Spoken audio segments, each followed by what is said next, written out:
Shamli collectorate सभागार में शुक्रवार को डीएम अरविंद कुमार चौहान की अध्यक्षता में सांसद, विधायकों व विधान परिषद सदस्यों के पत्रों और शिकायतों पर त्वरित कार्रवाई सुनिश्चित किए जाने के लिए समीक्षा बैठक आयोजित की गई। बैठक में पूर्व में भेजे गए पत्रों व समस्याओं पर जिला प्रशासन द्वारा की गई कार्रवाई पर जनप्रतिनिधियों ने संतोष व्यक्त किया। जिलाधिकारी के निर्देश पर जनप्रतिनिधियों द्वारा भेजे गए सभी पत्रों का तत्काल प्रभाव से गुणवत्तापूर्ण निस्तारण किए जाने के निर्देश दिए गए। उन्होंने विधानसभावार प्राप्त शिकायतों की सूची बनाकर निस्तारित प्रकरणों को फोटो सहित रिपोर्ट रखने के निर्देश दिए। बैठक में एमएलसी मोहित बेनीवाल ने विद्युत विभाग से संबंधित शिकायतों पर डीएम को विभागीय बैठक बुलाने का सुझाव दिया।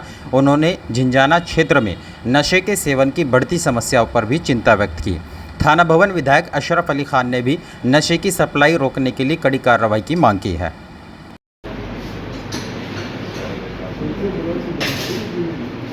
समस्या है मेनली इसकी पाइपलाइन को टारगेट किया जाएगा। जनपद में कितनी गिरफ्तारी हुई है, कितनी एफआईआर हुई है, वो कितनी एक्चुअल कंज्यूमर ने करी हुई है और कितना सप्लाई चेन में की है कि आइडेंटिफाई करना चाहिए। अपना तब आपकी रिपोर्टिंग में जाना चाहिए आप जो कंज्यूम कर रहा है वो कितने हम लोगों ने पकड़े हैं और जो सप्लाई कर रहा है वो कितने पकड़े हैं। और जब तक आप सप्लाई चेन को पेटेल नहीं करने के खत्म नहीं हुई और ये दिन प्रतिदिन ये हर महीने बढ़ रही है और इस पर इमीडिएट कार्रवाई करनी आवश्यकता है। माननीय मुख्यमंत्री जी ने भी यही प्रधानमंत्री जो कमिश्नरी बैठक हुई थी उसमें यही अपेक्षित किया था कि हम लोग जनपद के अंदर उसको पूरी रोकथाम के साथ काम करें। खासतौर पर ये जो झिंझाना क्षेत्र वाला एरिया है उसमें सबसे ज़्यादा है और झिंझाना में वहाँ के जो आपके विभाग के लोग हैं खासतौर पर झिंझाना में आपको थोड़ा उस पर सोचना पड़ेगा क्या करना है। वो अभी सक्षम नहीं है निर्णय को करने में। तो झिंझाना थाने पर बड़ी गंभीर लगातार कंप्लेंट उस थाने के आते हैं। तो जनपद के अंदर सबसे ज्यादा अगर कंप्लेंट जनता की किसी थाने को लेकर के है वो उस क्षेत्र से है तो आपको देखना चाहिए।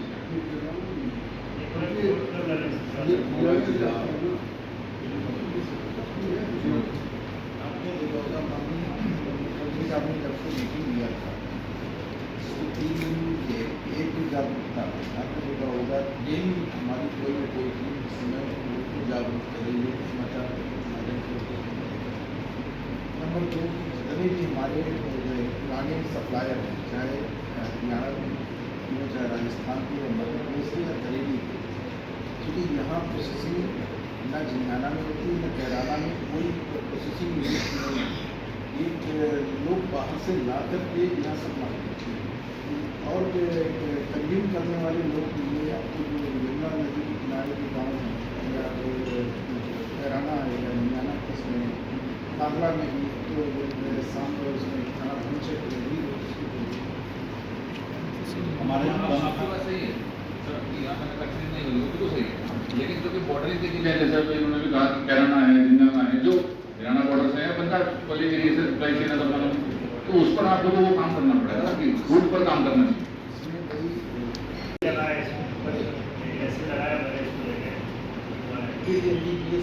जिसमें 2 साल तक लगातार जेल में ही रहती हैं और उनकी संपत्ति भी जब्त हो जाती है। तो ये कार्रवाई समस्या है जब से नशा शुरू हुआ आज तक पहली बढ़नी बढ़ा लगेगा जब 9 महीने से 11 तब भी बढ़ी रहा है 11 लोग ये नशे में चले गए लोग शुरू और शामली में भी खूब आ गए 1-2 दर्जन इसमें रुक जाएंगे। एसपी साहब हमारे यहाँ जलालाबाद में एक लद्दू है, मैंने उसका आपको भी बताया।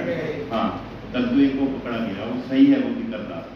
एक घर ऐसा है वो बेचता है, उसे जेल भेज देते हो आप, उसकी बीवी करने लगती है, उसका भाई करने लगता है। मतलब इतने परेशान हैं महल्ले वाले मेरे पास सुबह ही आके बैठ जाता। ये लद्दू नाम है, इसको आप करा दो इस पर वो कम से कम 2-4 साल को चला जाए, हमारा कस्बा बच जाएगा। मेन है ये अगर ये बंद लद्दू लद्दू लद्दू। उसमें जनपद में ज़्यादातर अधिकारियों को यही नहीं मालूम ये कौन सी नियम था। अब अधिकारी लोग बैठे हैं या सब जिले के अधिकारी होंगे जो अपने विभाग के अध्यक्ष हैं, वो नियम 105 की ही मैं बात करूं तो कितने अधिकारी हैं, नियम 105 में क्या कार्रवाई होती है, कुछ जानकारी है?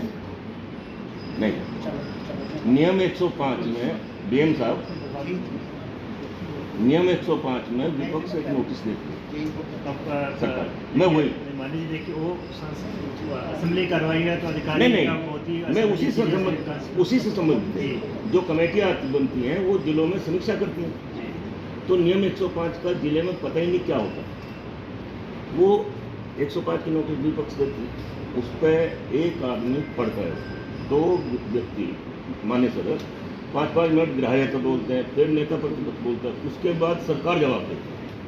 तो ऐसे 110 है, 115 है, 111 है, उन नियमों का भी जिला स्तर पर जानकारी होनी चाहिए कि किस नियम में पत्र आया, किस संबंध में मान्य सदस्य ने उठाया, उसका निस्तारण हुआ या नहीं हुआ। इससे संदर्भित अभी प्रमुख सचिव की तरफ से भी एक चिट्ठी जारी हुई होगी, क्योंकि अभी मैंने 12 तारीख को ये उठाया। बताइए आपने कोई प्रकरण आपका पेंडिंग है जो दिया आपने? नहीं। अच्छा नहीं, वो तो मैंने आपको दिया था, वो मैं यहाँ नहीं बता सकता आपको। वही वाला बड़ा था वाला? जी। तो हो नहीं डिस्प्यूट हो नहीं हुआ, अच्छा और 8 महीने हो गए डीएम साहब। अच्छा ठीक है। लेकिन उसकी फैक्ट्री कहाँ है, वो जो है हायर कहाँ से करके ला रहे, थोड़ा सा उस पर भी गंभीरता से। ये हमारे सारे क्षेत्र में है, झिंझाना से लेकर पूरे क्षेत्र में तबाही करते हैं, और एक होटलों की बहुत ज़्यादा शिकायत है। एक अभी हमने ऑर्डर जारी किया है गवर्नमेंट साइड का, ऐसी भी दुकानें हैं उसको चेक करना है। सीएम है, सीओ है, एक मीटिंग हुई हमारे लेवल से, सब लेवल से, इसमें आप खुद चेक कर लीजिएगा।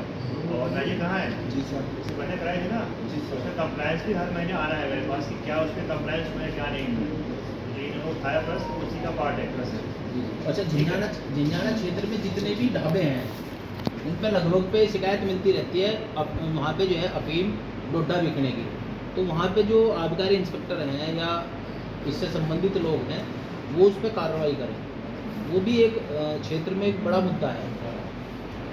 तो ठीक है, इस पर तो बात हुई है, इस पर रेगुलर कोई ढाबा हो, कोई ढाबा जो विकास के कार्यों को आगे बढ़ाने के लिए उचित गति देने के लिए जनता के जो विषय हैं उनमें उनका समाधान त्वरित हो, जल्दी हो, समय पर हो, उसको लेकर के जनपद में प्रत्येक माह हम लोग अधिकारियों के साथ बैठकर समीक्षा करना कि जनपद के अंदर जो काम होने हैं वो कितने पूर्ण हुए हैं, कितने बचे हैं, कहीं कुछ कमी पेशी उसको ठीक करना, दुरुस्त करना, और जनता के बीच में सरकार जाए उस विषय को लेकर के बैठक। अच्छा, अभी कुछ मुद्दे आए, कुछ काम पेंडिंग है, कुछ अधिकारियों की मतलब शिकायत है, नशे को लेकर है, अवैध हथियारों को लेकर कुछ विषय जनपद के अंदर ठीक नहीं लगे, उन विषयों को आज हम सब लोगों ने उठाया है और उन पर मजबूत कार्रवाई हो, जल्दी कार्रवाई हो, ताकि आने वाले भविष्य के लिए देश को विकसित भारत बनाना है, जिनमें युवाओं को अच्छा रोजगार देने के साथ साथ उनका अच्छा स्वास्थ्य भी हो, वो खेलों में जुड़ें,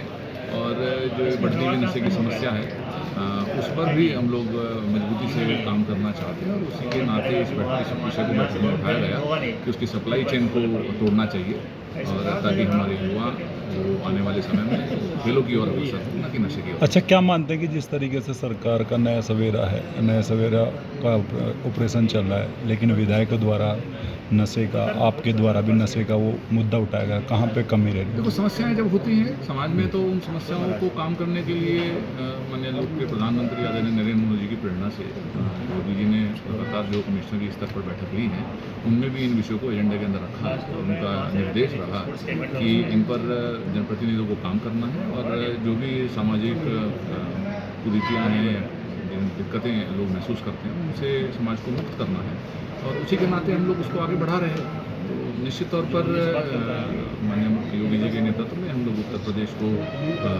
सही दिशा में ले जाते हुए यहाँ से अच्छे खिलाड़ियों आगे बढ़े, वो ओलंपिक्स में जाएं, पदक लेकर के आएँ, उसी नीति पर काम करना चाहते हैं। सर, आज खेल दिवस है, चूँकि आपने खिलाड़ियों को नशे को हटाने और खिलाड़ियों को आगे बढ़ने की बात कही है, लेकिन अगर हम ज़िले की बात करें तो यहाँ पर सर स्टेडियम बनना है, और उसका प्रस्ताव कई बार शासन को जा चुका है, लेकिन वो आज तक भी उसका निर्माण नहीं हुआ है।